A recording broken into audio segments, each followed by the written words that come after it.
अस्सलाम वालेकुम। इस वीडियो के अंदर हम डिस्कस करेंगे आर्टिकल 210 से लेकर 212 तक। तो देखें, आर्टिकल 210 है ना, वो ये कहता है कि जनाब जो हमारा इदारा है ना एहतसाब का, यानी जजेस के एहतसाब का इदारा, जिसका नाम है सुप्रीम जुडिशल काउंसिल, उसके पास वही पावर्स हैं जो सुप्रीम कोर्ट के पास हैं। मिसाल के तौर पर वो अगर किसी जज के खिलाफ इंक्वायरी शुरू कर रहा है और किसी को बुलाना चाहता है एविडेंस के लिए, स्टेटमेंट रिकॉर्ड करने के लिए, तो जनाब उसने ज़रूर पेश होना है। और वो ऑर्डर भी जारी कर सकता है, डायरेक्शन भी दे सकता है। और दूसरा, उसकी डायरेक्शन और ऑर्डर्स को उस तरीके से ही इन्फोर्स किया जाएगा जिस तरह सुप्रीम कोर्ट के किसी फैसले को जनाब जो है ना उसके ऊपर इम्प्लीमेंटेशन होती है। ठीक है जी।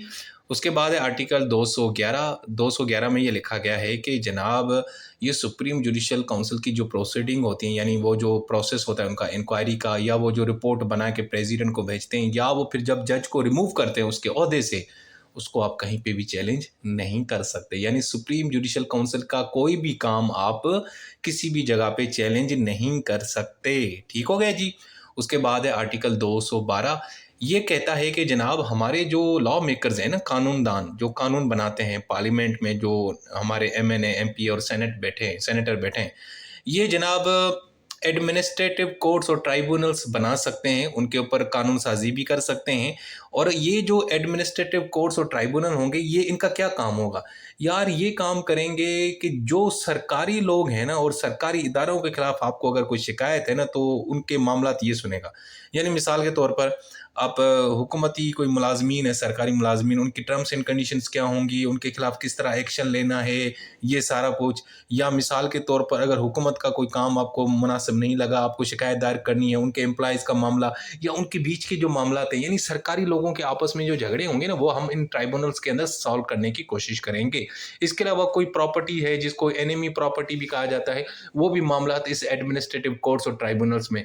यार सिंपल ये कहूँ कि भाईजान हमारी जो हुकूमत है ना, वो उसका काम क्या है? मैनेजमेंट करना, एडमिनिस्ट्रेटिव काम करना। सो एडमिनिस्ट्रेटिव से रिलेटेड जितने भी सरकारी इदारे, उनके जो आपस में जो मामलात हैं, या आपको वैसे उनके से शिकायत है, वो हम एडमिनिस्ट्रेटिव कोर्ट्स और ट्राइब्यूनल्स में उनका मामला हल करेंगे। ठीक है जी। और ये एडमिनिस्ट्रेटिव कोर्ट्स और ट्राइब्यूनल जब एस्टेब्लिश हो जाएंगे ना, तो फिर भाईजान कोई भी अदालत उनके काम के अंदर मुदाखलत नहीं करेगी, ना उनके खिलाफ उनके काम के हवाले से कोई ऑर्डर या इंजेक्शंस कुछ भी जारी नहीं करेगी। और दूसरा ये कि हाँ, अगर कोई ऑलरेडी किसी अदालत में कोई मामला चल रहा है, यानी कि जो इनसे इनके रिलेटेड है, जो एडमिनिस्ट्रेशन के मामलात के रिलेटेड है, तो जब जैसे ये एडमिनिस्ट्रेटिव ट्राइब्यूनल बन जाएंगे ना, तो फिर वो अपना काम बंद कर देंगे। ठीक हो गया जी। हाँ, लेकिन ये है कि एडमिनिस्ट्रेटिव ट्राइब्यूनल के काम के हवाले से बाकी तो कोई अदालत यानी इंटरफेयर नहीं कर सकती। लेकिन हाँ, अगर आप एडमिनिस्ट्रेटिव ट्राइब्यूनल के फैसले के खिलाफ अगर आपने अपील दायर करनी है ना, तो आपके पास एक ही इदारा है जिसका नाम है सुप्रीम कोर्ट। तो सुप्रीम कोर्ट में आप जनाब एडमिनिस्ट्रेटिव कोर्ट और ट्राइब्यूनल के फैसले के खिलाफ अपील दायर कर सकते हैं। लेकिन यहाँ पे भी सुप्रीम कोर्ट के पास ही भी ऑप्शन है कि वो अगर उसको दिल करेगा, समझेगी कि हाँ ये मामला ऐसा है, यहाँ पे कानून का इस्तेमाल नहीं हुआ और ये बड़ा अवामी नौयत का मामला है और अवामी अहमियत का मामला है, तो वहाँ पे सुप्रीम कोर्ट भी एक्शन ले सकती है जनाब एडमिनिस्ट्रेटिव कोर्ट और ट्राइब्यूनल के फैसले के खिलाफ।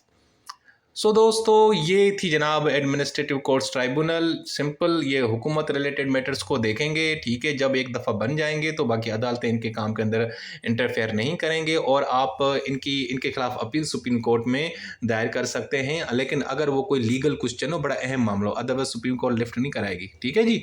सो दोस्तों, इस तरीके से देखा जाए तो हमारे लॉ गेट का जो कॉन्स्टिट्यूशन का सिलेबस है वो अल्हम्दुलिल्लाह कंप्लीट हो चुका है। आर्टिकल 1 से लेकर 40, 50 से लेकर 89, 175 से लेकर 212 तक।